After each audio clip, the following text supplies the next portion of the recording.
Good morning, good afternoon, folks. We are going to officially begin our panel session, and it's not a panel, we're here to hear Bob. My name is Chris Seipel. I am the president of the Institute for Global Engagement, and we are proud and pleased, humbled, and honored that you are here to talk about a very important topic. I would like to give you a sentence on our organization and then frame this series before I hand the mic over to Dr. Dennis Hoover, who is our editor of the journal, who will then in turn introduce our speaker.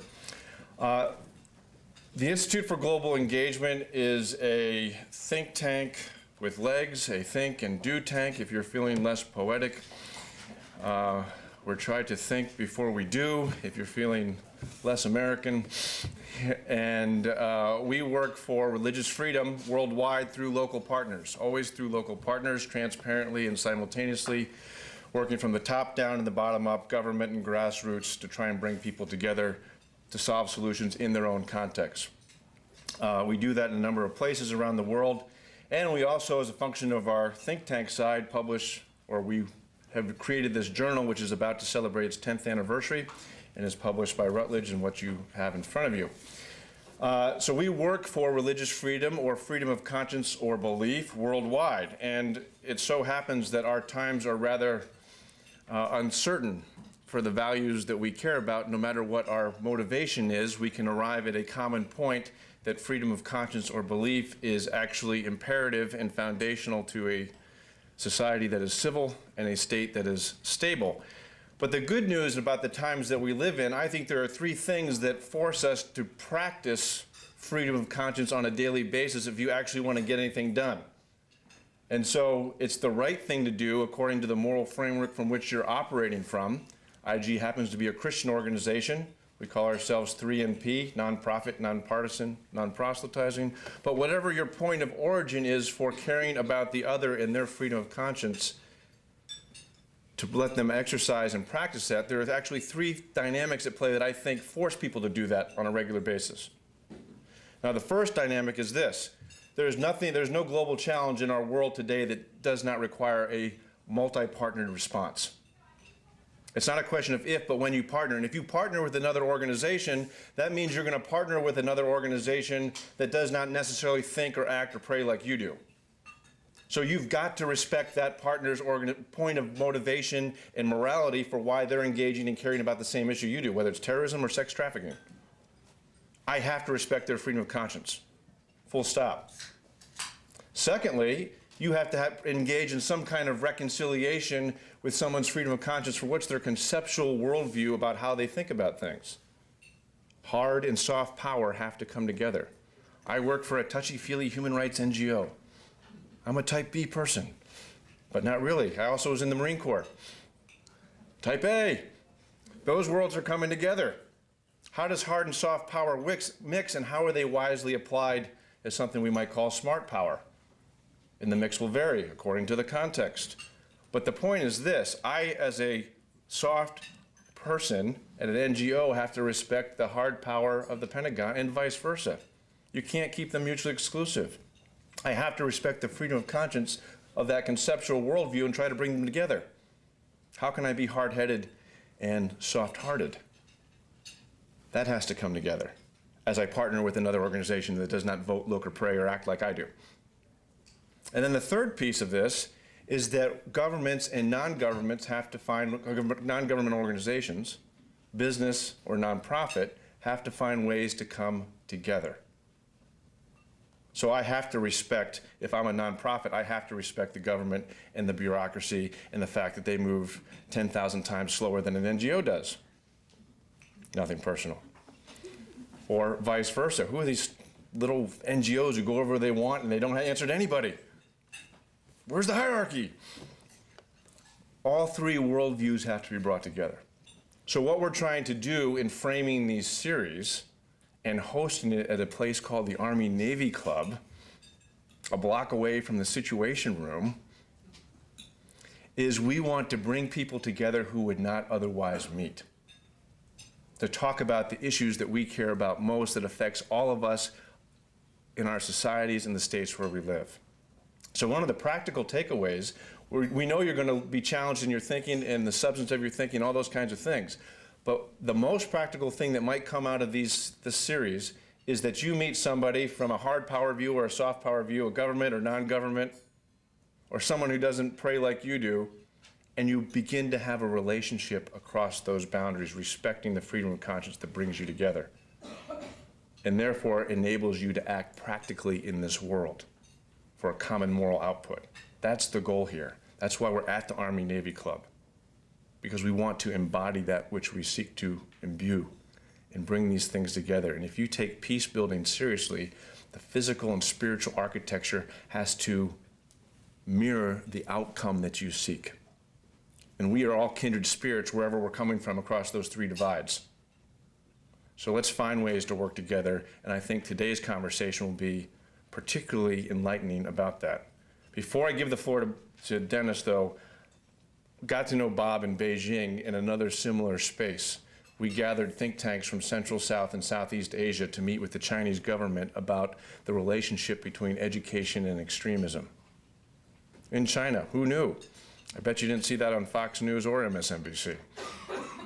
But that's the radical center. There are pragmatic people all over the world who want to do the right thing the right way. You just got to find them and find a way to partner. So I'm delighted that Bob is here bringing his expertise to play, and he himself, as guest editor of this journal, has created that radical middle center where people can have an honest discussion, even if you don't agree with the authors in the journal in front of you. So thank you for being here, and with that, I will give you Dr. Dennis Hoover. Thanks, Chris. Good afternoon. Welcome. Thanks for coming to this special lecture by Bob Hefner on Sharia, democracy, and human rights. Today's event and the journal issue in front of you is sponsored by IGE and our quarterly journal, which is published by Routledge. It's a major UK-based press with a significant platform in international relations and security studies. And we founded the journal 10 years ago now to help meet the need for rigorous analysis and a balanced commentary on the roles of religion in public life worldwide. As David Brooks once commented, the foreign affairs establishment, scholars and practitioners alike, are known for a sort of secularist habit of thought when it comes to international affairs. And so the journal was founded in large part to try to help break those secularist habits of thought, to provide a forum for both scholarship and commentary on the role of religion in public life worldwide, and to be neither overly optimistic or pessimistic about what that role could be, rather just simply be realistic, to be holistic in our analysis, and to look at it honestly. If religion has been part of the problem, then in what ways could it also be part of the solution? So today's lecture is based on the latest issue of the Review. Dr. Hefner guest edited that issue, and he's also the lead author on a model syllabus on all these same themes. You have a copy of that in front of you as well. Now, the journal issues and the syllabi series are all part of a larger project on mainstreaming international religious freedom studies, and that project is funded through a grant from the John Templeton Foundation. Today's issue is the second, actually, in a four-part series, and a quick word of advertisement for the other issues in the series. The first was the fall 2012 issue, guest edited by Alan Hertzke. I think some of you came to that event. We had a lecture here in this same room back in October, and that issue looked at international religious freedom advocacy. The upcoming spring 2013 issue is guest edited by IG's President Chris Seipel, and it will look at religious liberty and religious engagement more broadly within U.S. foreign policy institutions. And then the final fourth issue in the series in the summer will look at religious freedom research, specifically in the Asian studies field. And Stephen Bailey at Simpson University and IG's own Elisa Autry are guest co-editing that issue. So without further ado, I will now introduce Bob Hefner, who is a professor of anthropology at Boston University. He's also the director of the Institute on Culture, Religion, and World Affairs there, and directs their project on Islam and civil society. He is past president of the Association of Asian Studies and has authored or edited 16 books, among the most recent of which are Sharia Politics, Islamic Law and Society in the Modern World from Indiana University Press, and Muslims and Modernity, Culture and Society Since 1800 from Cambridge University Press. Please join me in welcoming Dr. Robert Hefner.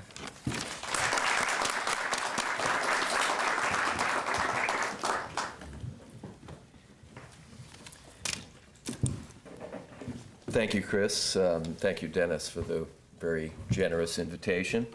What Chris's remarks reminded me of was, in fact, that meeting in Beijing, which talked about bringing together a great mix, but an unusual mix of people, included South Asian Muslim scholars, Southeast Asian Muslim scholars, a few from Central Asia, and then a lot of specialists of Islam from China, and of course, not a few out of uniform Chinese People's Liberation Army generals and or officers. It was really fascinating, one of the most interesting conferences I've ever attended. I'm going to talk today about, of course, a topic which just a few years ago was a very rarefied topic and the concern largely of ivory tower academics, at least in Western circles, non-Muslim circles. Over the past 10 years, however, as most of you in this room know, this seemingly arcane topic has been thrust into a series of bitter public debates. The debates are not trivial. In fact, they touch on some of the most urgent policy issues of our day, including questions of religious freedom, the rights of Muslims as citizens to practice their faith in Western polities, and last but not least, the question as to whether, as Sam Huntington argued more than 2 decades ago, there is some congenital incompatibility between Islam and democracy. Many of us might have thought that some of these questions were settled a few years back, but they've been given a new focus and a fury, as Sharia has become a new chapter in Western democracies, continuing culture wars. And I don't say that dismissively. The culture wars are about very serious issues. Some of the episodes in this dispute illustrate the seriousness of the policy issues in question. A case in point, as many of you probably know, in recent years, a growing number of religiously observant Muslims in Canada, the US, and the UK have called for recognition of elements of the Sharia in Western legal systems. In the Canadian province of Ontario in 2004, a place you wouldn't expect much heated controversy, a proposal along these lines would have established Islamic tribunals to provide non-binding judgment on matters of personal family law. The proposal was made on the grounds of religious freedom and equity, good democratic principles, since Canadian law already had accommodated Jewish family tribunals in a similarly non-binding fashion. In a related vein, one that perhaps most of you are also familiar with, in February of 2008, the Right Reverend Rowan Williams, then Archbishop of Canterbury, suggested in a lecture before the Royal Courts of Justice that it was unavoidable and desirable, his terms, that elements of the Sharia be acknowledged in the UK for reasons, again, of a democratic sort, equal treatment and group rights. We should be clear, I should be clear, about what type of Sharia was to be recognized under these proposals. None of them recommended implementing the historical Sharias, and I'll explain some of this terminology in a moment, the historical Sharia's provisions on criminal law, protected minorities or zimmis, or aspects of Muslim jurisprudence that touch on state organization and citizen rights more generally. Nonetheless, despite the limited nature of these proposals, they generated furious public exchanges, again, as most of you probably know. Left-leaning liberal Democrats and feminists, including, as in the Ontario case, a fair number of Muslim feminists, in fact, they were in the lead, challenged what they described as gender inequities in mainline varieties of Islamic family law. Others to the political right of center decried what they saw as the creeping Shariaization of Western law. In the United States, as we all know, anti-Sharia sentiment eventually morphed into a well-organized campaign resulting in legislative measures in 14 states to preempt any legal role for Sharia, a gesture that not only caused anxiety in some of the Muslim community, but also caused great anxiety in the US banking system, because because it would have caused problems for U.S. banks, which are doing very well in the international Islamic banking market. Inevitably and most difficultly, however, these debates in the Western democracies were also informed by international conflicts. In Afghanistan, Iraq, Somalia, Pakistan, and, as we all know, most recently Mali, a militant wing among those calling for implementation of Sharia law made clear that the variety of Sharia that they had in mind applied not just to family law or non-binding tribunals, but to basic questions of governance and human freedom. In the more notorious of these cases, the proponents of this particular interpreted variety of Sharia, again, I'm choosing my words carefully, and I'll explain in a moment why I'm doing so. This particular interpreted variety of Sharia, one that Paul Marshall has referred to as extreme Sharia, stated loudly and clearly that the Sharia is unitary and unchangeable. It is also, they insisted, incompatible with modern democracy, gender equality, and liberal notions of religious freedom. This was from the proponents of this particular variety of Sharia law. As if this were not enough, the proponents of, again, this particular interpretation of Sharia showed a willingness to carry out spectacular acts of violence to advance their cause. The most common victims of these violence were not Westerners, of course, but fellow Muslims, including many who took exception to this particular extreme interpretation of Sharia. Not surprisingly, however, the militants claimed that theirs was the one and only variety of the Sharia, cast a spell over cast a pall over the entire Sharia debate here in the West. So the confluence of these events left much of the Western public, including much of the Muslim public in the West, uncertain as to where the proper policy course on Sharia and Islamic jurisprudence lay. The question, again, is not insignificant at all. As the British liberal philosopher, Pakistani English philosopher Tariq Maudud has observed, it goes to the very heart, the debate goes to the very heart of ongoing debates in the West about citizenship in a pluralist age. It obliges policy analysts to reflect on just how to balance a democratic commitment to human freedoms with the equally democratic ideal of allowing citizens to practice their religion fully and freely. So where do we go? So as to begin to assess these weighty questions, policy analysts need, first of all, to just get a better sense of what the Sharia is. There's a lot of flack out there that makes that question difficult to answer. Does Islam require that the state implement Sharia? Is there just one Sharia, or are there many? Is Sharia compatible with modern democracy, gender equality, and pluralist citizenship? Few questions, needless to say, are more decisive than these in the debate about Sharia, and few are more of greater significance indeed for the future of the Muslim world and of Muslim citizens here in the West. So briefly, it's to these two questions to which I wish to devote the remainder of my remarks today. I do so, as the special issue of the review makes clear, on the basis of a two-year project several colleagues and I carried out between 2008 and 2010 on Sharia politics in Muslim-majority countries. I'm now directing a much smaller but follow-up project looking at Sharia politics in times of transitions particularly, but not exclusively in the aftermath of the Arab Spring. The project was sponsored by the Institute on Culture, Religion, and World Affairs at Boston University, which I direct now, with the generous support of several foundations. In the period between our two meetings for that project, researchers who were already themselves experts in Muslim politics and law went back to the field and did a few focus group surveys and interviews, indeed a good number. This collaborative project had an aim that will inform my remarks today, very much so. In particular, the project sought to map the diverse and competing understandings of Sharia and to explore how this agonistic plurality, and that's what it is, a competitive plurality, relates to broader movements, solidarities, and contentions in societies, both Muslim and non-Muslim. The countries featured in our earlier project were Egypt, Turkey, Saudi Arabia, Iran, Afghanistan, Pakistan, Nigeria, and Indonesia.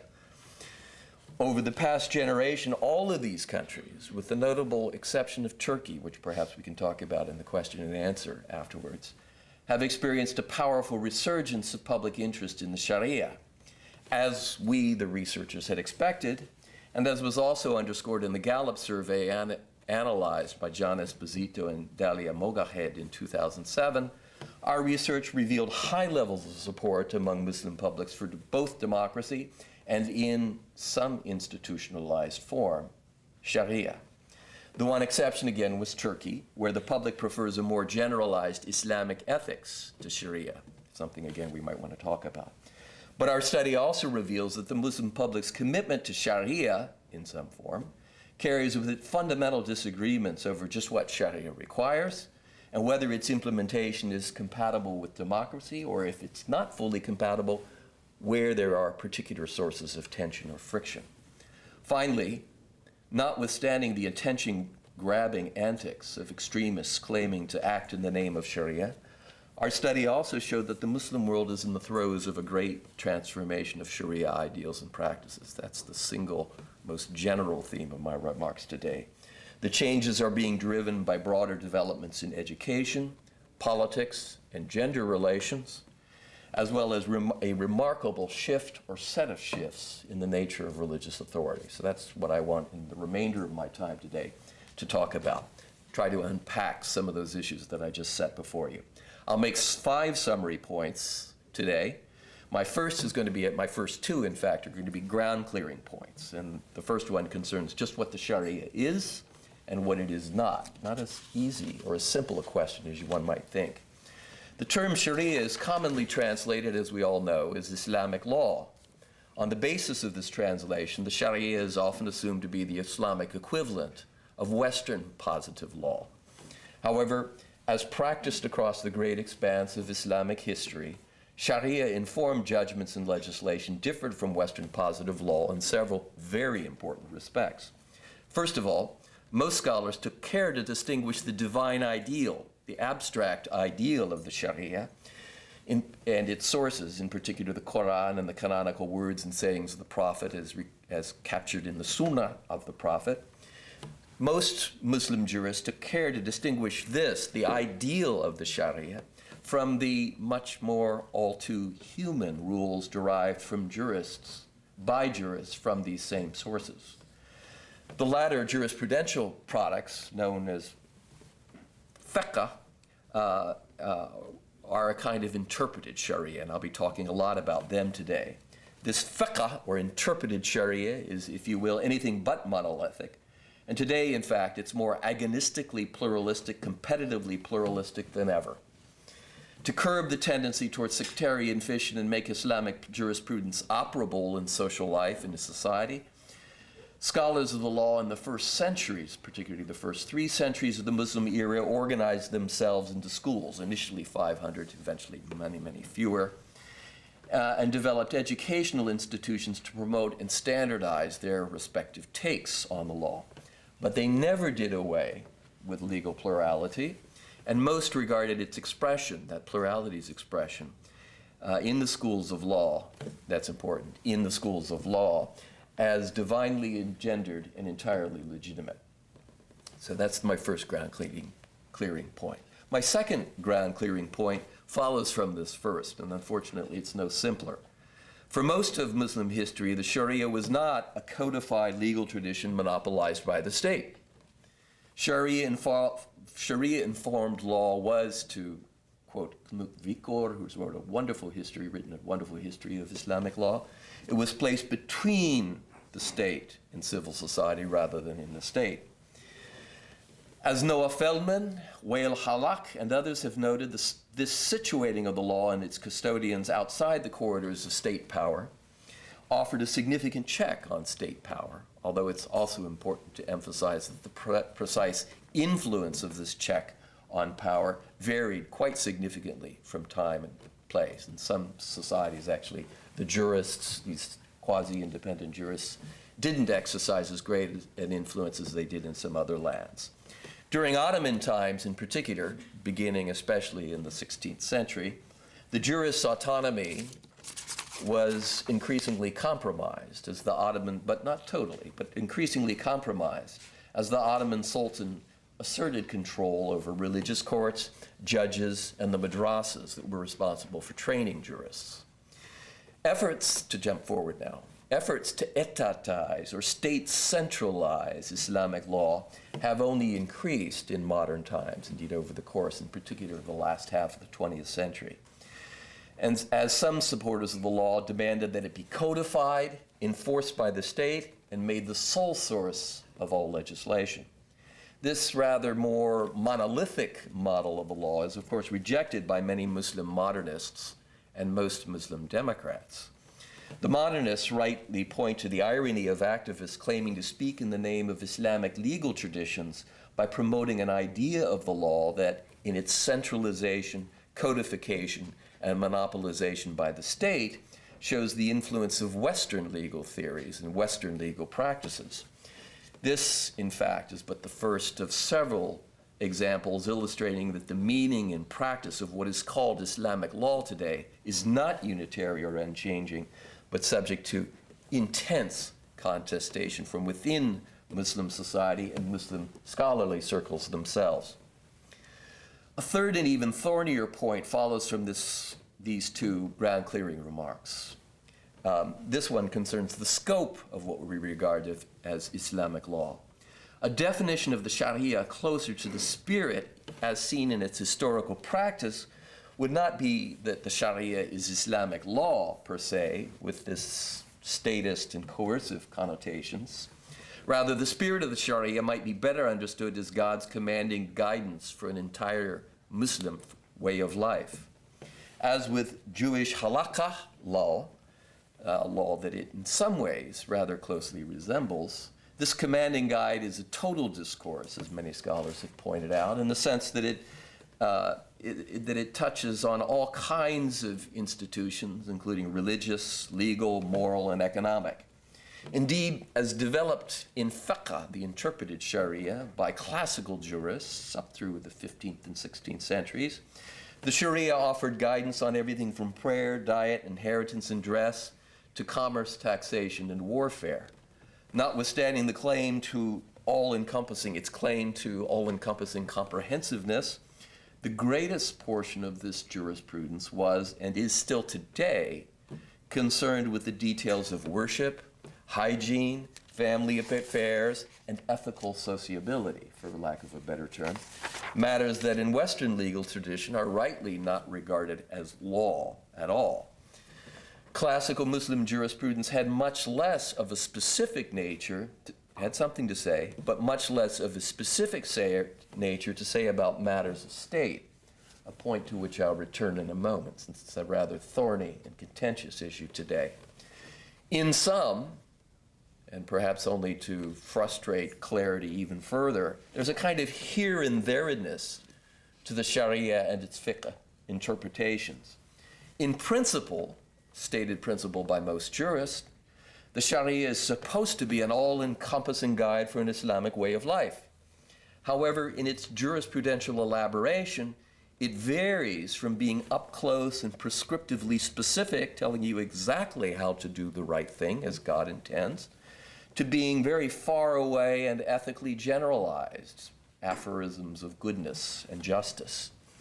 This point takes us forward to my fourth point today. Although most scholars of the law agree that in principle the Sharia is an all-encompassing guide for a Muslim way of life, in practice they do not agree on its specific guidelines for many social spheres.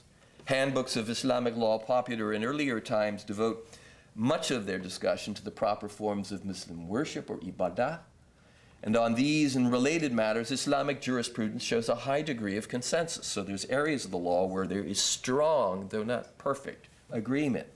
However, and to put the matter much more linearly than is technically exact or precise, the further one moves from the details of worship to questions of political life, the greater the disagreement over the interpreted Sharia's prescriptions.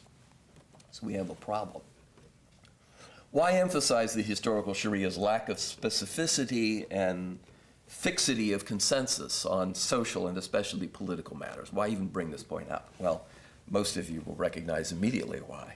One reason is that radical proponents of the Sharia today, like the Taliban and Al-Qaeda, deny the Sharia's lack of specificity on just these matters.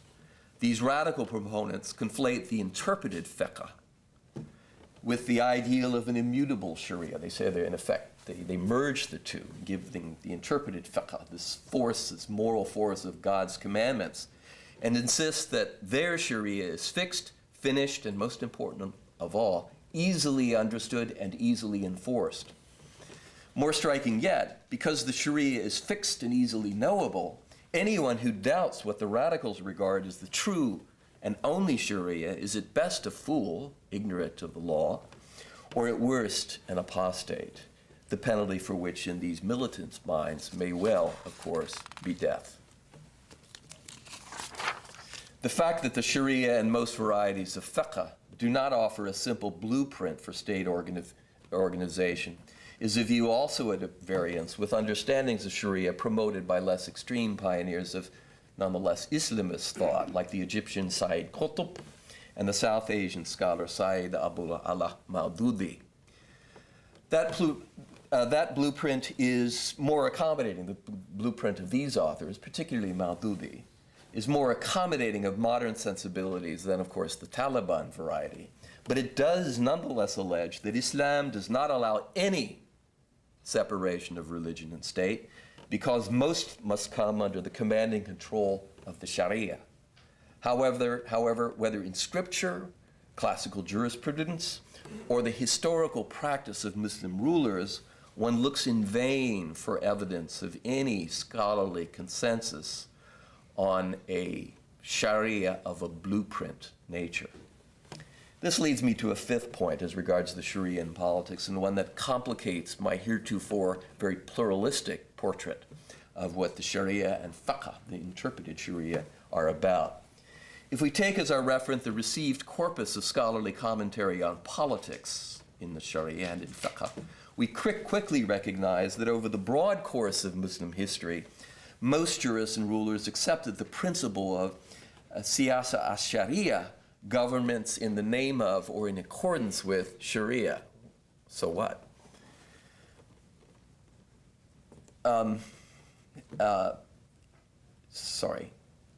This principle of siyasa as-sharia allowed rulers to formulate legal and political regulations. They were given that right, often known as qanun, beyond those thought to have been stipulated in the Sharia as articulated in fiqh.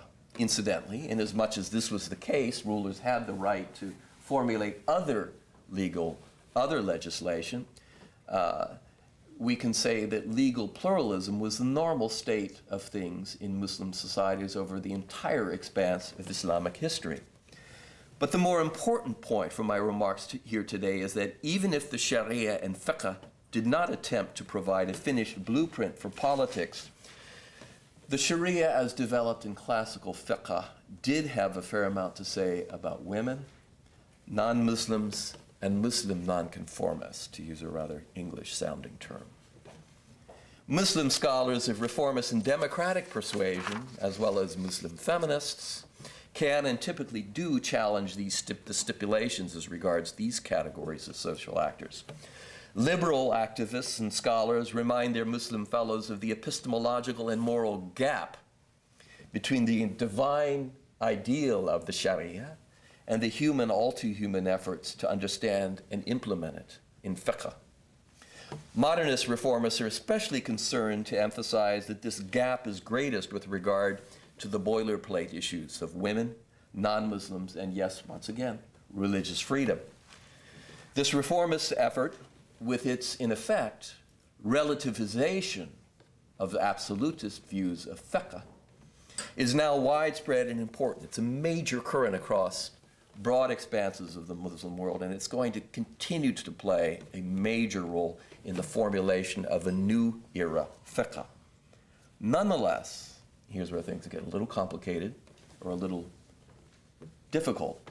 Opinion on this matter, on this epistemological and moral gap, is, to say the least, varied.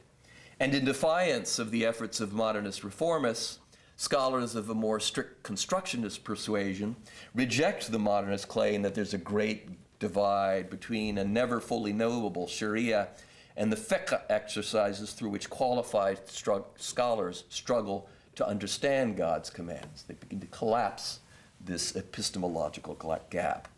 Although they, the scholars, these more strict constructionist scholars, tolerate the plurality of views expressed in the four Sunni schools of law, conservative scholars insist that the consensus, or ijma, among legal scholars and the community of believers is vastly greater than the modernists, reformists, and Muslim feminists would imply. In the Salafi wing of the global Muslim community, this counter-argument is buttressed with reference to the great Hanbali scholar, Ahmad ibn Taymiyyah, who lived from 1263 to 1328 Common Era, but he was still widely read across the Muslim world today and is in fact a kind of icon of Salafist thought. As Babar Johanson, a Harvard historian of Islam, has shown in a brilliant essay, Taymiyyah distinguished between the revealed law and the interpreted law. Those were his terms in Arabic, of course. This distinction, his distinction, at first seems to echo the modernist, reformist distinction between the ideal law known fully only to God and the interpreted law of jurists. So it sounds like a little bit of flexibility. But there's no relativization in Taymiyyah's formula and in most versions of Salafist legal thought today. Like many of today's strict constructionist scholars, Taymiyyah was convinced that the basic principles of the revealed law were entirely knowable, and any Muslim who indicated otherwise wasn't just wrong, but should be punished. Moreover, because the primary obligation of a Muslim state, according to Taymiyyah, is to uphold God's law, Taymiyyah insisted that there must be a close linkage between government and religious scholars who have, of course, the proper understanding of the law. To quote Johanson again, religion, in Ibn Taymiyyah's formula, religion depends on power, he means state power, and the separation of power and religion corrupts both. Kind of interesting alternative to the separation model that many Democrats, liberal Democrats, endorse. Inasmuch as this unreformed understanding of the Sharia, Taymiyyah's understanding of the Sharia, prevails in the Muslim community, it will have serious implications, to put it mildly, for gender relations, citizen equality, religious freedom, and not least of all, the prospects for a democratic separation of powers and a democratic separation of religious and political authorities. Indeed, on these matters, Islamic fiqh, as historically developed, stands in tension with Muslim modernist and Muslim democratic viewpoints. As regards women, I'll be very brief here. For example, in matters of marriage, divorce, property, and inheritance, women in the historical law were accorded far broader rights than their feminine counterparts in at least medieval Europe. We do have to keep that in mind. Adult women in the medieval Muslim world could own property, run businesses, and set up pious endowments, or waqf, to support schools, baths, and institutions of public benefit. Nonetheless, and they did so quite extensively. Nonetheless, in court testimony, in inheritance, divorce, and public movement, as well as political participation, women's rights were decidedly inferior to men's. In modern times, textual conservatives, strict constructionists that I talked about earlier, invoke precedents like these to claim that gender equitable understandings of marriage, divorce, and citizenship are simply contrary to Islam. The law's stipulation with regards to non-Muslims, the historic law, the interpreted fiqh from medieval and classical times, the law's stipulations with regards to non-Muslims shows a similarly differentiating tendency. Departing from the ecumenical spirit of verses from the early Meccan period, verses in the Quran, some classical jurists cited Surah 929, well worth looking at, in the Quran to argue that there's an enduring and indeed very, very fatal tension between Muslims and non-Muslims. These strict constructionist scholars use this citation to justify discriminatory restrictions on non-Muslims. Now, of course, very important to emphasize, as in Mughal India and the Ottoman Empire, many rulers very, very readily put aside these harsh restrictions when dealing with their non-Muslim subjects. the Ottomans did a much better job of dealing with religious plurality than did their counterparts in Christian Europe.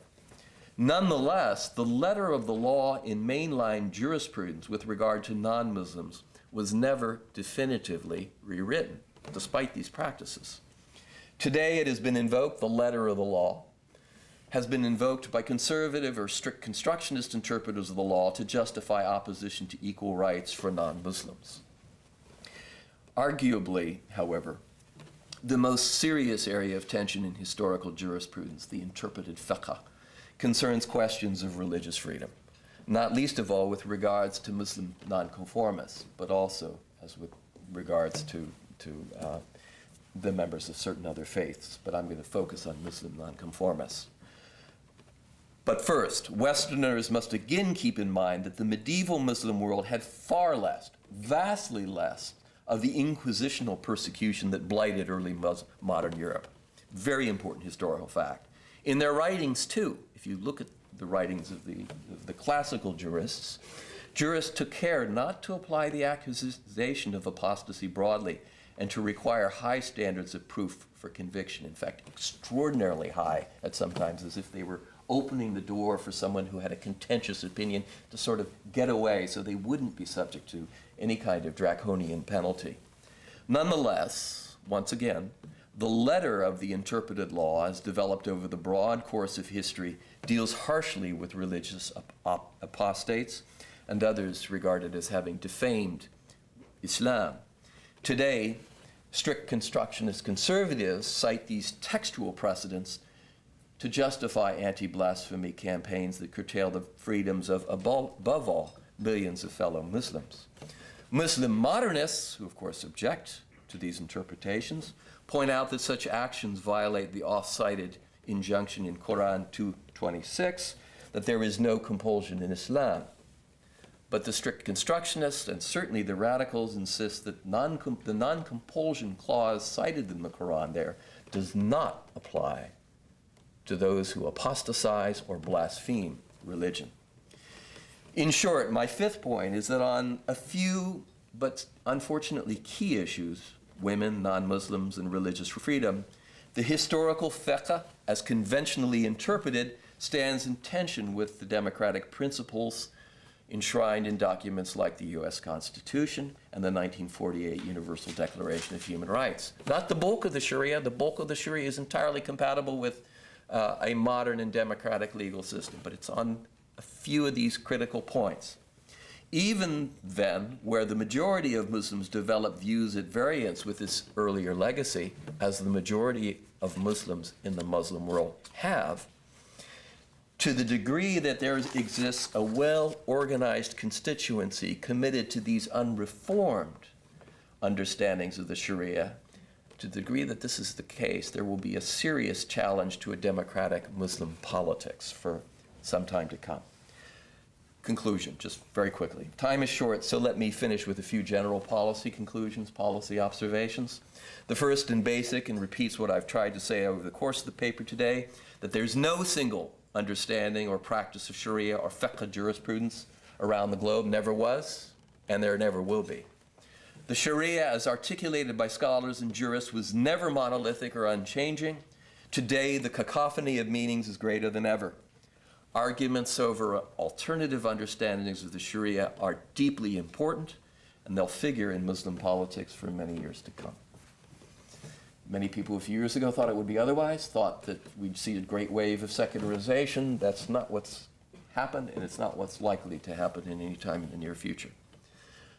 My second point follows from this first. It is that the law is no longer just a matter for small circles of scholarly virtuosos, but has been publicized and politicized by being drawn into the contentions of modern mass society, just as happened to most religions.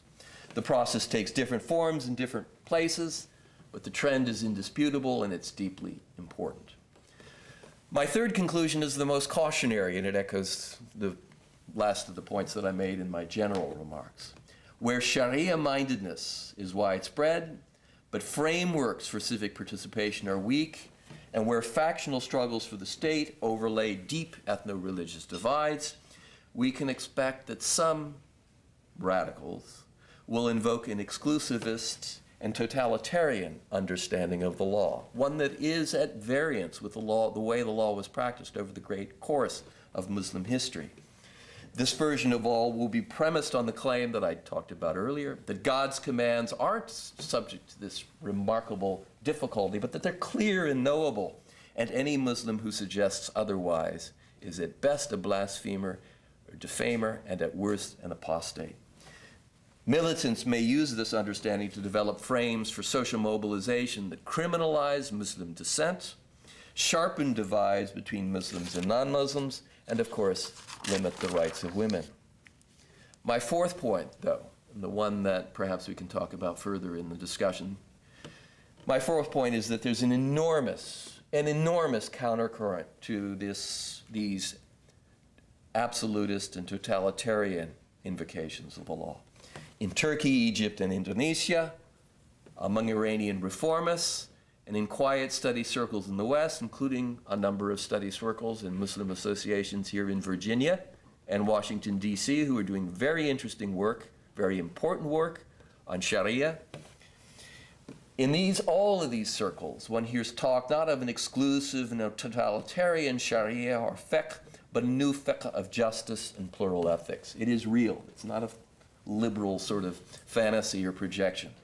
Proponents of this latter interpretation of the Sharia aim to bring the law into alignment with I'm quoting Tariq Ramadan here, the higher objectives and ethical goals, the maqasid al-Sharia of Islam's general message, end quote. I've suggested elsewhere in the book that resulted from this project, the Indiana University Press book, that what we are seeing in these processes is the gradual but very real citizenization of the fiqh, or citizenization of Sharia.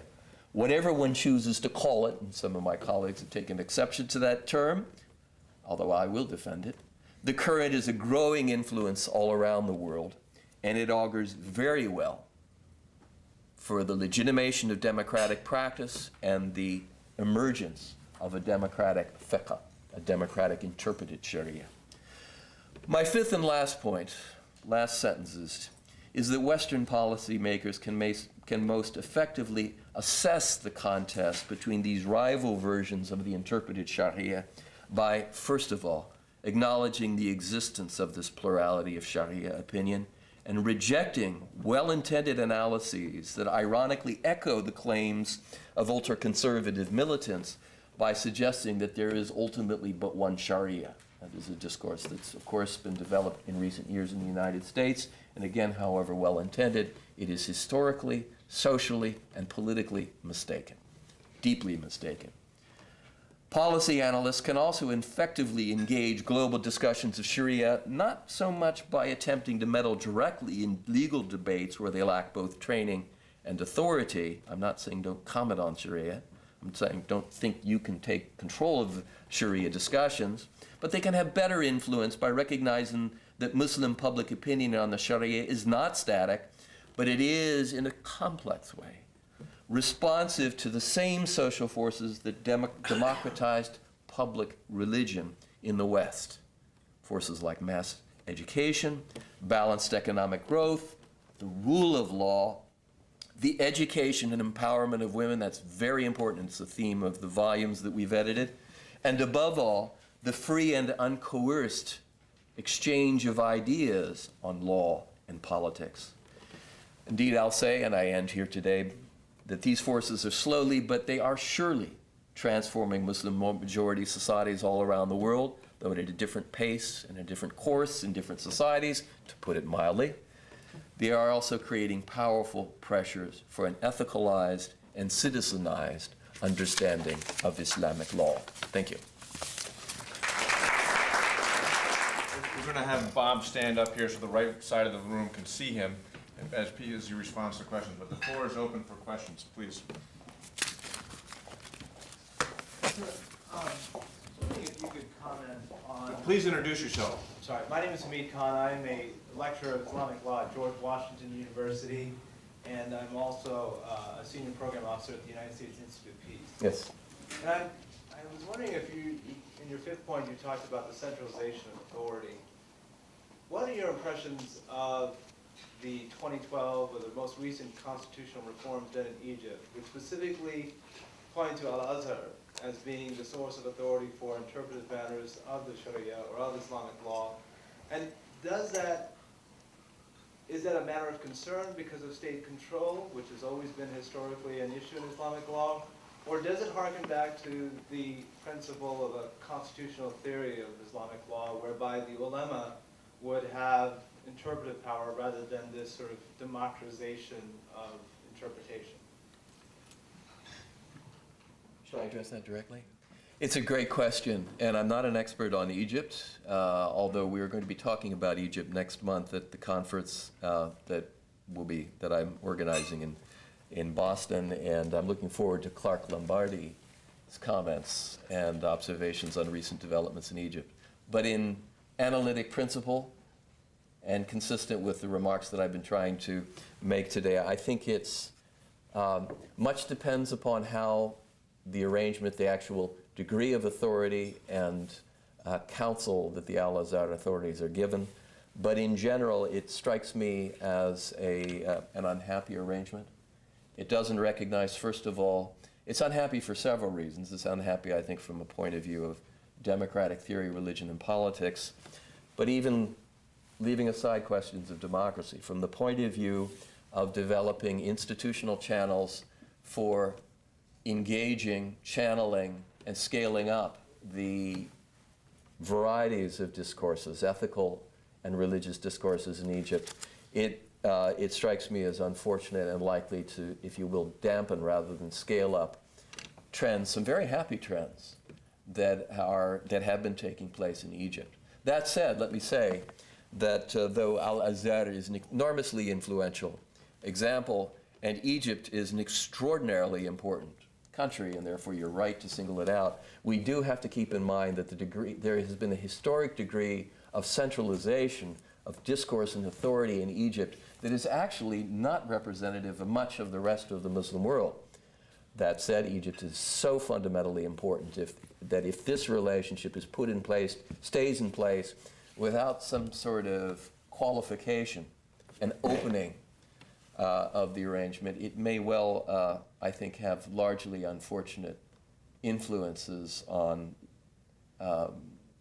legal arrangements and others among the transition polities in the Maghreb and Near East.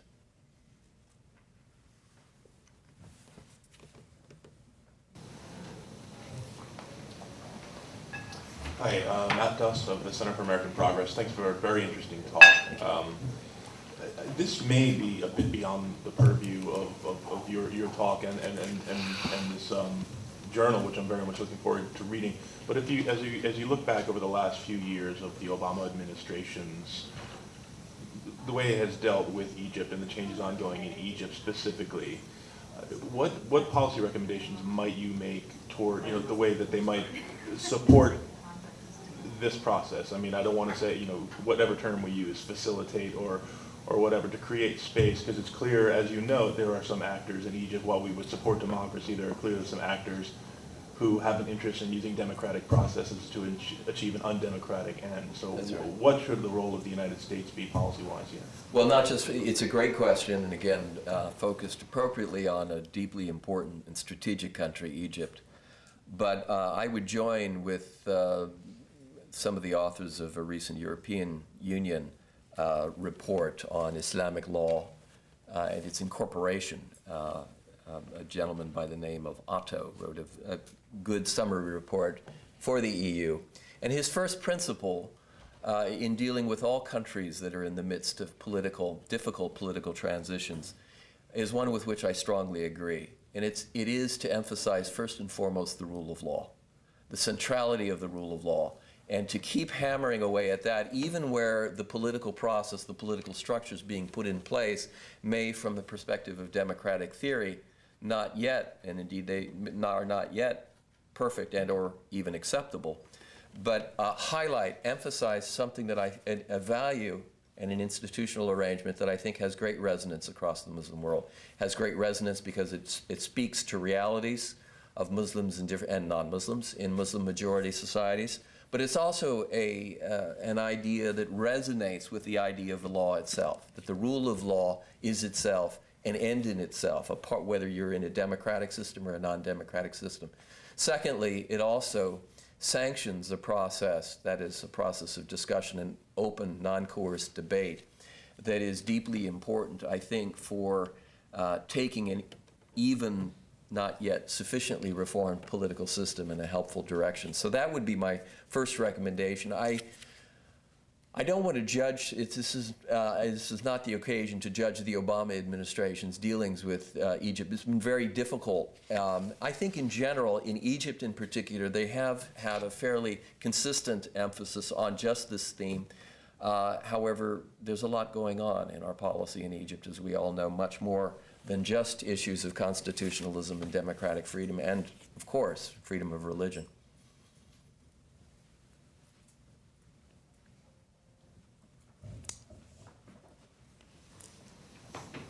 Hi, thank you for your talk. I'm Susanna, I'm a graduate student at Georgetown University. I was wondering, you touched on Turkey a bit, and if you could speak a little bit to that. I mean, you seem to place kind of Turkey outside of this kind of absolutist versus reformist debates going on about Sharia. Yes. So, I mean, what exactly is going on there?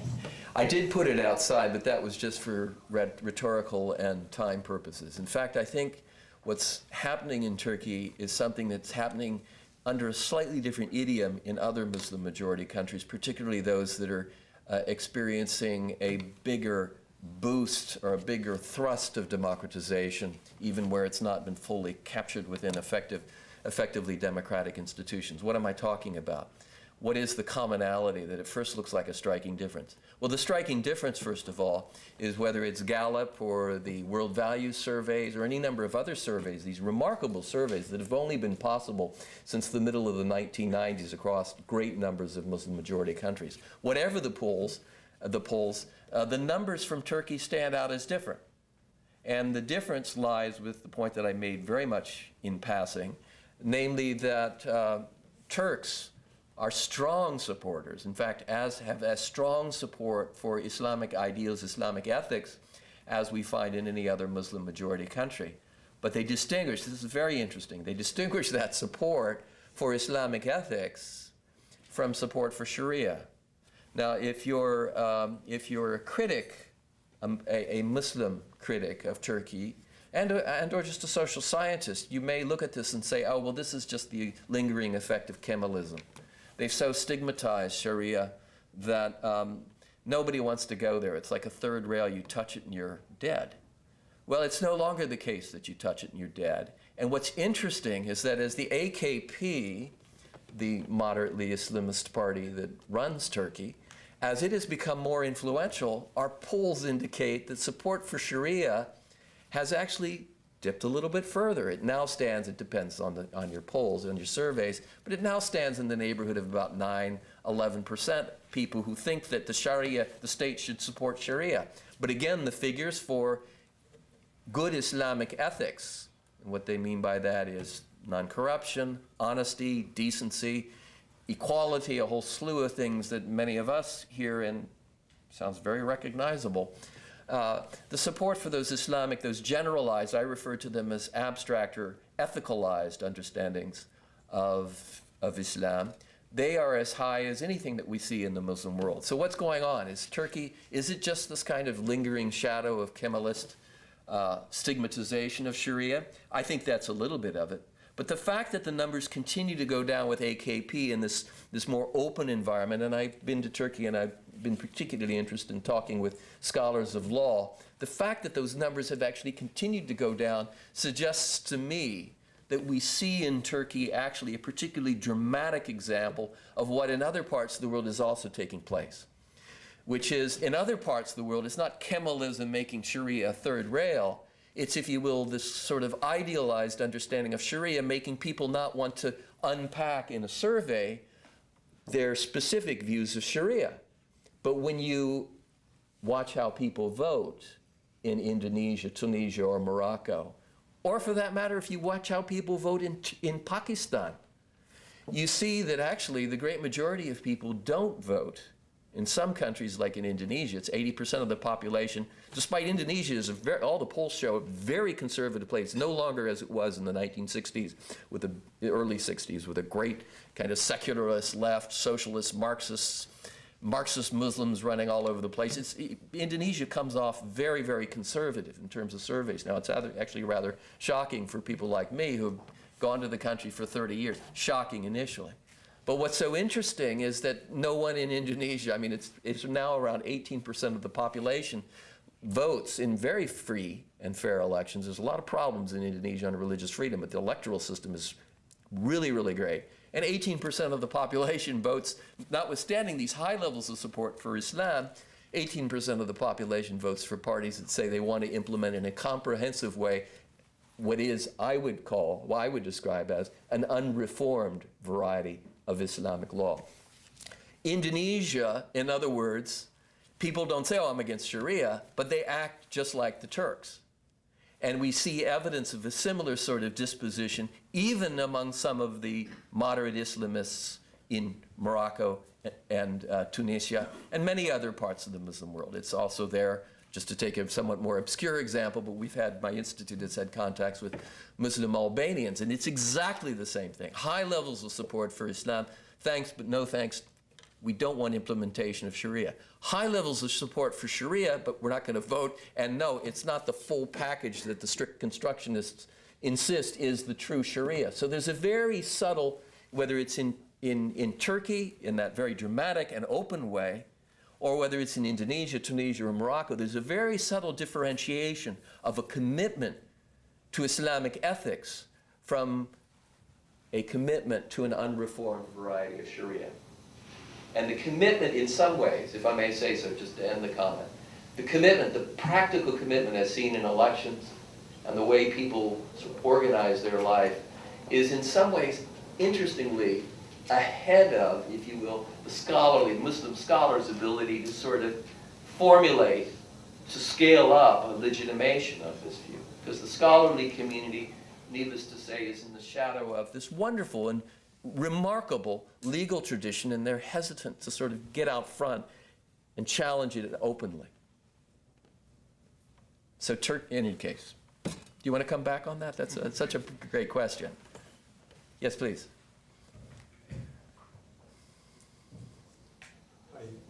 I'm Kumar from Amnesty International.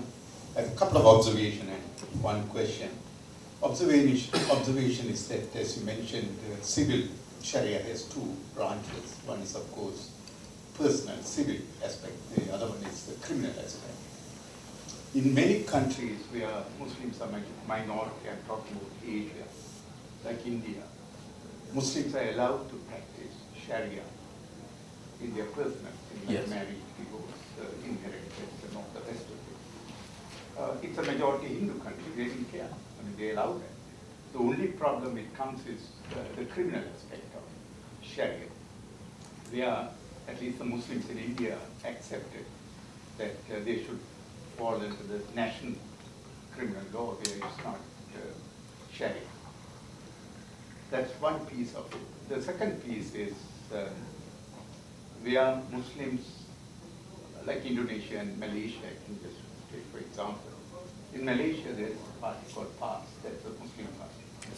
They control about 2-3 states. They have Sharia, not criminal Sharia, civil Sharia. And they don't go after non-Muslims there. That's right. Non-Muslims are allowed. And you touched on the issue of Indonesia as an example. They did not vote for Muslim parties. But these Muslim parties did not run on the platform that when they get elected, they are going to bring criminal Sharia. They did not. You're right. I also work on Indonesia. They never said, when we get elected, we will chop their hands or whatever. That the law is accepted. The only exception is Aceh, province of Aceh. It's a complicated issue, I don't want to go in now. Is logging is taking place for certain aspects, which there are issues and concerns. But in Indonesia, in Malaysia, even though it's a Muslim majority country, it's under criminal law, by the way. Flogging is under criminal law. That means even illegal aliens could be Republic. It's nothing to do with Islam. So I just want to give you my observation. Let me just respond briefly, and I'll be very brief. In Malaysia, PAS, a party I know very well, has consistently advocated for a more comprehensive implementation of what I have called today an unreformed variety of Sharia law.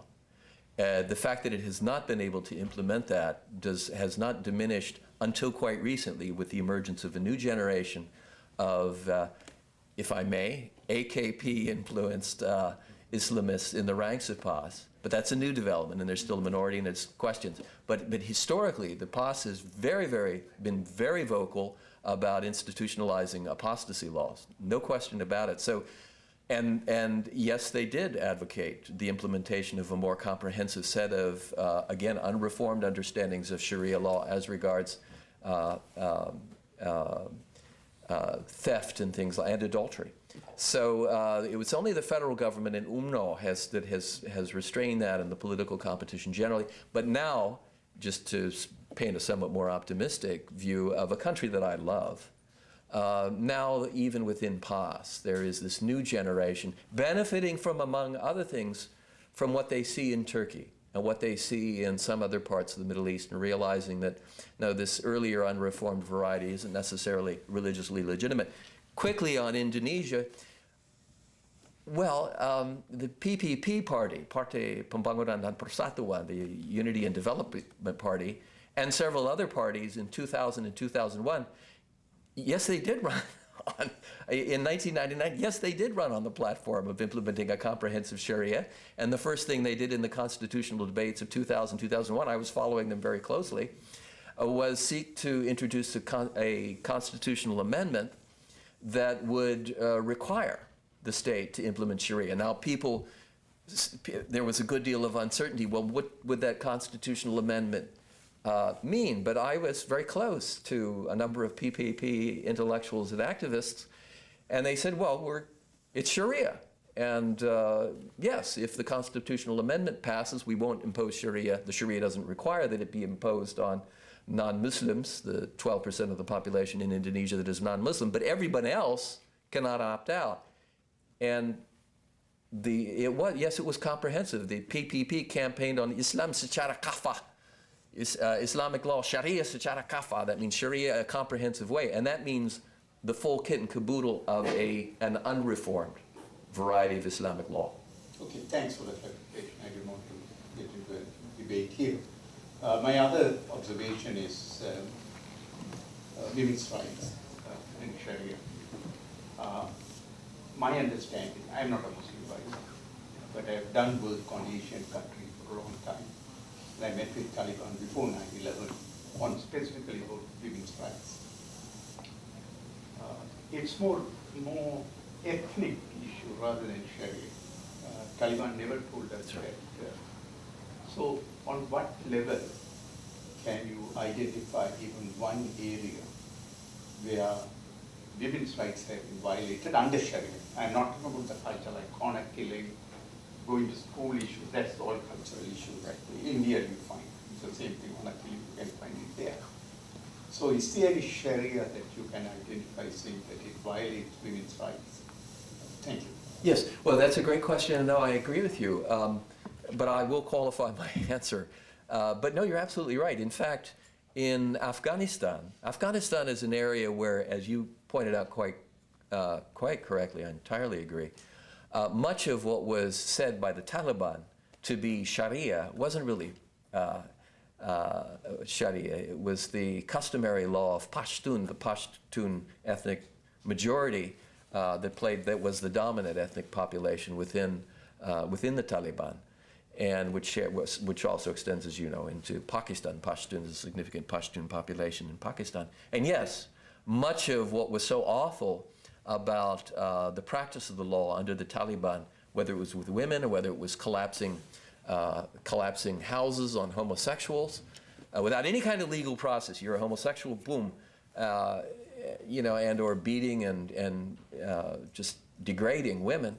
much of it had to do more with this, this traditional customary law, which, as Tom Barfield and other scholars who have worked in Afghanistan point out, is a characteristic of Afghanistan. Afghanistan is not South Asia in terms of the clarity and force of its Islamic legal tradition. There are great Muslim scholars of the law of all varieties, strict constructionists as well as reformists and modernists all across South Asia. Afghanistan is notable for its lack of sophisticated legal scholars, and the Taliban embodied that, or sort of geometrically increased that sort of conflation of repressive custom with Islamic law. So no, I quite agree with you. And finally, in Afghanistan, yes, there were a number of women's groups that used Islamic law, if you will, to challenge the customary ethnic law that was being inflicted on many women. So in general, I would say, yes, I agree strongly with you. But that said, I should say something about Islamic law. I mean, on my own view, I talked about the law as regards women on inheritance, on witnessing, and things like that. As far as family affairs go, this is as it is with Orthodox Jews. I'm not a Jew, but I live in a neighborhood with Orthodox Jews as a majority in Newton, Massachusetts, and many dear friends are Orthodox Jews. It is with Jews, and as it is with Muslims, as it should be with Jews. That is, that on matters of domestic law, it is compatible with democracy to accept a arrangement for women that gives them a less than equitable, from a liberal point of view, share of inheritance and divorce rights.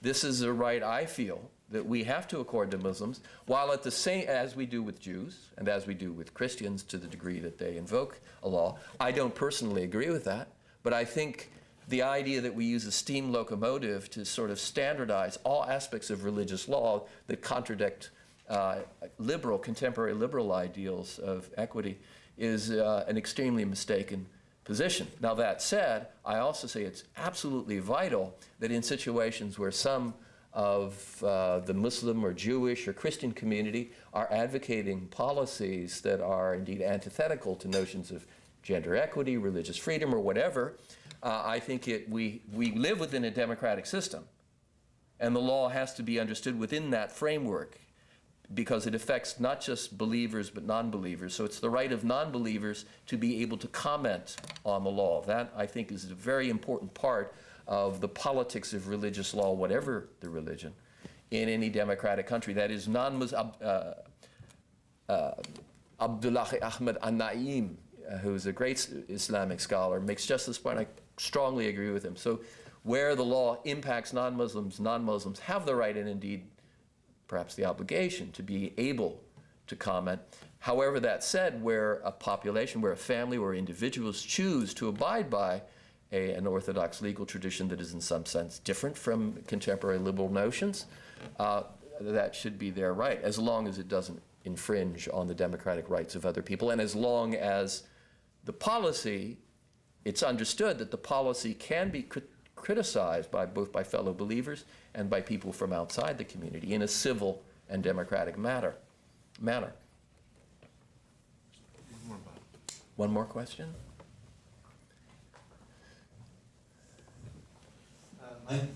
My name is Tariq Masrani, Salam Institute. Thank you for your comments and presentation. I wonder, insofar as we've drawn a notion of an ideal and the historical and current application of that ideal, what it looks like on the ground, I wonder to what extent what you've drawn as the diversity and the pluralism that exists within the historical and current manifestation of Islam is in tension with the ideal of Islam. Could you just repeat the last part of your sentence? Sure. I'm sorry. So to what extent does the diversity, the impetus for reform that exists in Islam, the pluralism of different religious interpretation, in fact, the idea of interpretation itself, how does that relate to the ideal of Islam? Does that make sense? Yes, very complexly, because the ideal of Islam is itself subject to divergent interpretations. But there are broad currents, both within the legal tradition and within what one, for lack of a better word, would call popular religious tradition. There are broad currents of agreement. There is a strong ethical current in Islam, not accepted by everyone. No religion has absolute uniformity, but there are strong currents in Islam to abide by certain shared ideals. We see this very visibly, very powerfully, and for me, as a non-Muslim outsider, but as someone who is a believer, a religious believer, a Christian, very movingly, we see this in the performance of ibadah and congregational worship. This coming together and this putting aside of differences and this sharing of a shared relationship with an all-beneficent and merciful God, and a God who has given us this world as itself an aspect of revelation, a point that Tariq Ramadan elaborates very beautifully, I think, in his recent book, where he talks about science as, in fact, another source of religious knowledge. So there is this, if you will, this ethical tradition that, needless to say, there's all sorts of exceptions to it because there is such great diversity in the Muslim world. But there is this ethical tradition of coming together in common worship and coming together in a common relationship more broadly and recognizing each other as fellow Muslims. That informs, I think, a very powerful, to speak within the framework of Western liberal theory, but I don't think it's entirely a distortion. An ethically communitarian impulse within Islam, very powerful. And since I'm not a libertarian, and apologies to any of you who are, I have great respect for that. That can be a source of tension. That, if you will, aspiration to commonality of reference and appeal in relationship with the all-merciful Creator. Needless to say, some Muslims will interpret the presence of real diversity and disagreement as fitna, as chaos, as undermining that beautiful ethical ideal.